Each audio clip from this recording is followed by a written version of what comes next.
नमस्कार साथियों, आपका फिर से स्वागत है एक और नए वीडियो सेशन में। साथियों, अपन ने फर्स्ट वीडियो सेकंड वीडियो मैंने चैनल पे अपलोड कर दिया है, जिसमें मैंने आपको 20-20 क्वेश्चन की सीरीज में 40 क्वेश्चन बताए। इसमें भी साथियों अपन 20 क्वेश्चन और कवर करेंगे, ऐसे अपने 60 क्वेश्चन हो जाएंगे। और ऐसे ही दोस्तों कल 60 क्वेश्चन कवर करेंगे। दोस्तों आपके पास 4 दिन बचे हुए हैं जेट की एग्जाम के लिए, BHU की एग्जाम आएगी और उसके बाद में दोस्तों स्वाट्स की और ऐसे लगते हैं सुपरवाइजर की एग्जाम होगी। कृषि फील्ड की जितनी भी आपकी एग्जाम होती है उनमें सब में दोस्तों ये क्वेश्चन कारगर है। तो 2 जून को जो आयोजित होगी उसके लिए दोस्तों आप प्रिपेयर रहें और इन क्वेश्चंस को निकाल के जाएं। आपको दोस्तों इसका बहुत फायदा मिलेगा और एक जो आपकी क्वेश्चन की अप्रोच है वो आपको दोस्तों इसमें पकड़ में आएगी कि किस प्रकार क्वेश्चंस को सोल्व किया जाता है। तो चलिए दोस्तों वीडियो शुरू करते हैं। अपना जो 41वें नंबर का दो क्वेश्चन है वो है कि सुअर का झुंड क्या कहलाता है दोस्तों। तो सुअर का झुंड दोस्तों एनिमल हस्बेंड्री से क्वेश्चन है। सुअर का झुंड आपका ड्रो कहलाता है दोस्तों। सुअर का झुंड आपका ड्रो कहलाता है। अगले क्वेश्चन की बात करें साथियों, आपका जो अगला क्वेश्चन है वो है कि मिल्क क्वीन के नाम से जाने जाने वाली बकरी की नस्ल कौन सी है। मिल्क क्वीन, सिटी गोट, ऐसे दोस्तों काफी नाम प्रचलित हैं, उन नामों को आप देखकर जाना है। मिल्क क्वीन के नाम से साथियों आपकी कौन सी बकरी की नस्ल है। तो मिल्क क्वीन से आपके साथियों सोनेन जो बकरी की नस्ल है उसको मिल्क क्वीन कहा जाता है दोस्तों। सोनेन जो बकरी की नस्ल है उसको मिल्क क्वीन कहा जाता है। अब इसी से रिलेटेड दोस्तों ये क्वेश्चन है कि सोनेन जो मिल्क क्वीन बकरी की नस्ल है उसका उत्पत्ति स्थान कौन सा है। सोनेन जो मिल्क क्वीन बकरी की नस्ल है या मिल्क क्वीन सोनेन को कहते हैं, उसका उत्पत्ति स्थान कौन सा है। तो दोस्तों उसका उत्पत्ति स्थान आपका स्विट्जरलैंड है। सोनेन बकरी जो बकरी की नस्ल है सोनेन, उसका उत्पत्ति स्थान दोस्तों आपका स्विट्जरलैंड है। अगले क्वेश्चन की ओर चले साथियों, जो आपके 44 नंबर का क्वेश्चन है कि बकरी की नस्ल जिसमें रोमन नाक पाई जाती है। सर्वाधिक प्रचलित क्वेश्चन है, काफी बार एग्जाम्स में क्वेश्चन दोस्तों ये पूछा गया है। तो बकरी की नस्ल जिसमें रोमन नाक पाई जाती है, बकरी की कौन सी नस्ल है जिसमें रोमन नाक पाई जाती है। तो साथियों आपकी जमुनापारी में भी है, एंग्लो न्यूबियन में भी रोमन नाक पाई जाती है। तो आपके जो ऑप्शन होंगे वो होंगे दोनों, 1 और 2, जमुनापारी और एंग्लो न्यूबियन जो बकरी की नस्लें हैं उसमें आपकी रोमन नाक पाई जाती है साथियों आपकी जो एंग्लो न्यूबियन और जमुनापारी जो बकरी की नस्लें हैं उनमें रोमन नाक पाई जाती है, आप याद रखें दोस्तों। 45वें नंबर का क्वेश्चन है कि काजरी कहाँ स्थित है। यह भी काफी बार दोस्तों क्वेश्चन पूछा गया है कि CAZRI central arid zone research institute कहाँ स्थित है। तो आपका ये दोस्तों जोधपुर में स्थित है और काफी अच्छा परिसर है दोस्तों, काफी अच्छी रिसर्च इसमें करते हैं और बहुत बड़ी क्रांति इसमें लाए हैं रिसर्च में साथियों। तो CAZRI आपका जोधपुर में स्थित है। 46वें नंबर क्वेश्चन की बात करें, मादा में बदियाकरण को कहते हैं। मादा में बदियाकरण को क्या कहते हैं। तो मादा में बदियाकरण को दोस्तों नसबंदी भी कहते हैं और ओवेरियो स्टेरेक्टोमी भी कहते हैं। तो आपके 1 और 2 ऑप्शन इसमें सही होंगे दोस्तों। मादा में बदियाकरण को आपका जो ऑप्शन है दोस्तों वो 1 और दोनों आपके ऑप्शन इसमें सही होंगे। अगले क्वेश्चन की ओर बढ़े साथियों, कोल्ड बॉन्डिंग में काम में ली जाने वाली गैस है दोस्तों। तो कोल्ड बॉन्डिंग जो दोस्तों होता है, जैसे केले को पकाया जाता है कोल्ड स्टोरेज में, और भी दोस्तों जैसे आम को और इनको पकाया जाता है, कोल्ड बॉन्डिंग में कौन सी गैस काम में ली जाती है। तो दोस्तों आपकी जो है वो 1 और 2, जैसे दोस्तों इसके अंतर्गत एक तो आपकी शुष्क बर्फ को लिया जाता है और एक LN2 को भी इसमें लिया जाता है। तो आपका जो ऑप्शन होगा वो 1 और 2 होगा साथियों। अगले क्वेश्चन की ओर चले साथियों, जो आपका अगला क्वेश्चन है 48वें नंबर का, वो क्या बोल रहा है कि काले रंग के जानवर की पहचान के लिए कौन सा तरीका सही नहीं है। काले रंग के जानवर के लिए पहचानने का कौन सा तरीका सही नहीं है। अब दोस्तों अपने को काले रंग के जितने भी जानवर है उनके फ्लैशबैक में जाके देखना है और आपने जो क्रियाएं पढ़ी हैं एनिमल हस्बेंड्री में उनको दोस्तों अपने को अमल करना है। तो आप जैसे कान नोचना है, कान टैगिंग है, ब्रांडिंग है या टैटू बनाना है। तो दोस्तों आपका जो टैटू बनाना है वो काले रंग में नहीं होता।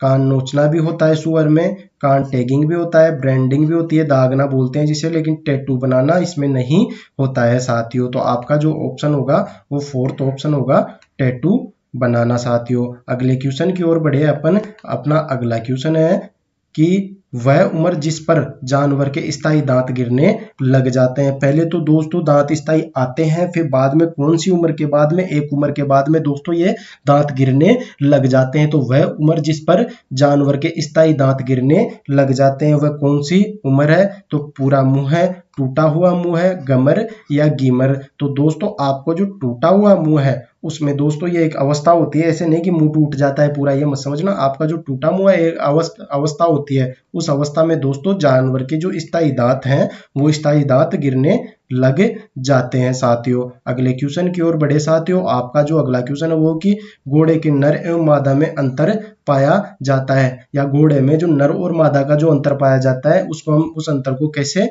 डिफाइन कर सकते हैं? तो ये दांतों के प्रकार है साथियों, कैनाइन है, मोलर है, इंसाइजर है और प्रीमोलर है। ये मेलर या मोलर दोस्तों आप देख सकते हैं। तो दोस्तों जो घोड़े के नर एवं मादा में अंतर पाया जाता है वो आपके कैनाइन दांतों का अंतर पाया जाता है। अगले क्वेश्चन की ओर चले साथियों। जो आपके जो 51वें नंबर का क्वेश्चन है वो क्वेश्चन क्या बोल रहा है? वो है एक कुबड़ वाले ऊंट का वैज्ञानिक नाम क्या है? तो दोस्तों इक्वस बबलस है, या कैमेलस ड्रोमेडेरियन है, या कैमेलस बैक्टीरियानस है। तो दोस्तों कैमेलस नाम आने से आपको इतना तो पता लग गया कि अपना ऑप्शन होगा वो 2 और 3 में से ही कोई सही होगा। तो दोस्तों इसमें आपका जो एक कुबड़ वाला ऊंट है वो आपका कैमेलस ड्रोमेडेरियस है साथियों। आपके अगले क्वेश्चन की ओर बढ़े साथियों। आपका जो 52वें नंबर का क्वेश्चन है वो है साथियों, 52वें नंबर का क्वेश्चन वो है कि कुत्ते एवं घोड़े के मांस को क्रमशः खाना क्रमशः कहलाता है। कुत्ते और घोड़े, पहले कुत्ते के मांस को बताना है फिर घोड़े के मांस को। क्रमशः का मतलब यही होता है दोस्तों। तो हिप्पोफेगिया, कैनोफेगिया, एलाट्रियोफेगिया, कैनोफेगिया, या ऑप्शन इसमें आप देख सकते हैं साथियों। तो इसमें आपका जो ऑप्शन होगा कुत्ते एवं घोड़े के मांस को खाना क्रमशः कहते हैं। कुत्ते एवं घोड़े के मांस को खाना क्रमशः कहते हैं तो कैनोफेगिया और हिप्पोफेगिया कहते हैं दोस्तों। कुत्ते के मांस को कैनोफेगिया और घोड़े के मांस को हिप्पोफेगिया कहते हैं साथियों। कैनोफेगिया और हिप्पोफेगिया कहते हैं। अगले क्वेश्चन की ओर चले साथियों। जो आपके 53 नंबर का क्वेश्चन है वो कि बछड़ों में डिवोर्निंग की शुरुआत किस उम्र में की जाती है? जो बछड़ों में डिवोर्मिंग की क्रिया किस उम्र में करते हैं? तो वो दोस्तों आपका 1 सप्ताह, 2 सप्ताह, 3 सप्ताह या 4 सप्ताह में कौन से सप्ताह में अपन करते हैं? तो वो दोस्तों आपका है 1 सप्ताह। आपका दोस्तों क्या है? फर्स्ट ऑप्शन है 1 सप्ताह। अगले क्वेश्चन की ओर चले साथियों। जो आपके 54 नंबर का क्वेश्चन है, नीले रंग के अंडे देने वाली मुर्गी की नस्ल। दोस्तों आमतौर पर ऐसे क्वेश्चन पूछ लिए जाते हैं एग्जाम के कंपटीशन को कम करने के लिए कि नीले रंग के अंडे देने वाली मुर्गी की कौन सी नस्ल है? नीले रंग के अंडे देने वाली दोस्तों आपकी एंड्स ल्यूसियन जो आपकी किस्म है, ये देखो आपका ऑप्शन नंबर 2।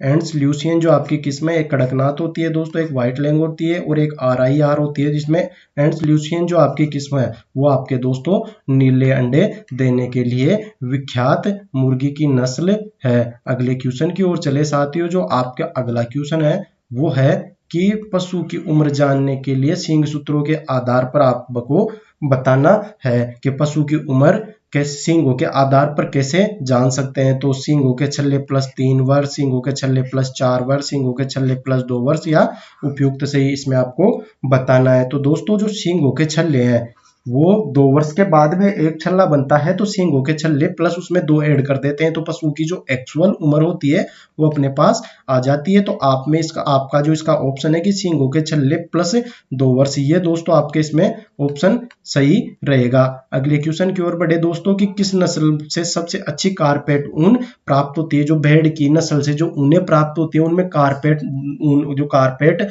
ऊन होती है वो कौन सी नस्ल से प्राप्त होती है? कारपेट ऊन जो होती है साथियों वो आपकी चोकला नस्ल से प्राप्त होती है। कारपेट जो ऊन होती है या कारपेट क्वालिटी की जो ऊन होती है साथियों वो आपकी चोकला नस्ल से प्राप्त होती है। अगले क्वेश्चन की ओर चले साथियों।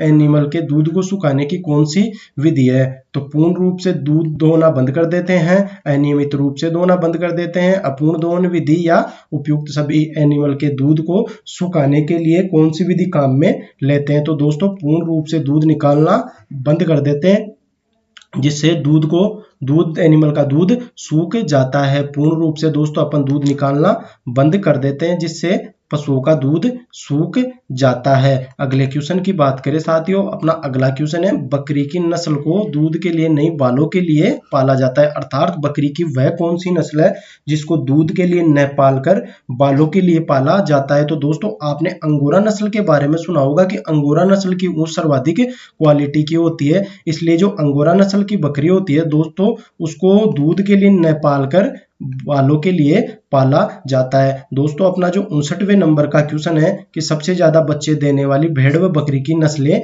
हैं। सबसे ज्यादा बच्चे देने वाली भेड़ और बकरी की नस्लें दोस्तों आपको पता होगा कि गिरोल और ब्लैक बंगाल है दोस्तों, जो सर्वाधिक भेड़ और बकरी में बच्चे देती हैं। दोस्तों अपने जो अगला क्वेश्चन है या इस सीरीज का जो सबसे लास्ट क्वेश्चन है 60वें नंबर का, ये अपना तीसरा वीडियो है। 20-20 क्वेश्चंस के मैं वीडियो डाल रहा हूँ, ज्यादा लंबा मैं वीडियो इसलिए नहीं बना रहा दोस्तों क्योंकि फिर ज्यादा लंबा हो जाता है और कोई देखता भी नहीं है। तो 20-20 नंबर का अपने 10-10 15-15 मिनट के वीडियो बनेंगे जो आप आराम से देख सकते हैं और आराम से इनका एनालिसिस कर सकते हैं। जो तीसरे वीडियो में दोस्तों अपना जो 60वें नंबर का क्वेश्चन है वो है कि गाय में हीट का पता लगाने के लिए सबसे अच्छा समय कौन सा है। गाय में हीट का पता लगाने के लिए दोस्तों जो अपना सबसे अच्छा समय है वो सुबह जल्दी का होता है। तो ये थे दोस्तों अपने कुछ क्वेश्चंस जो एग्रीकल्चर की जितनी भी एग्जाम्स लगती हैं, जो एंट्रेंस एग्जाम लगती है एग्रीकल्चर सुपरवाइजर की लगती है, चाहे वो एंट्रेंस के रूप में, चाहे वो जेट की हो, आईसीआर की हो, बीएचयू में हो या फिर सुपरवाइजर हो, ये सब में से दोस्तों ये क्वेश्चन पूछे जाते हैं और बार बार क्वेश्चन पूछे जाते हैं।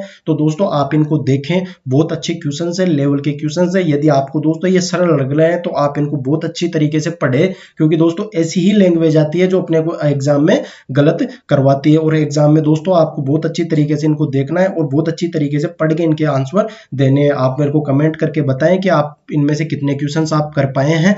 20-20 क्वेश्चंस की अपनी ये सीरीज रही है जिनमें से आप कितने क्वेश्चंस कर पाए हैं और क्या इन क्वेश्चंस का लेवल रहा है। दोस्तों इस वीडियो में अपन इतना ही रखते हैं, फिर मिलेंगे एक नए वीडियो में नई जानकारी के साथ। तब तक के लिए नमस्कार, जय हिंद, राम राम साथियों।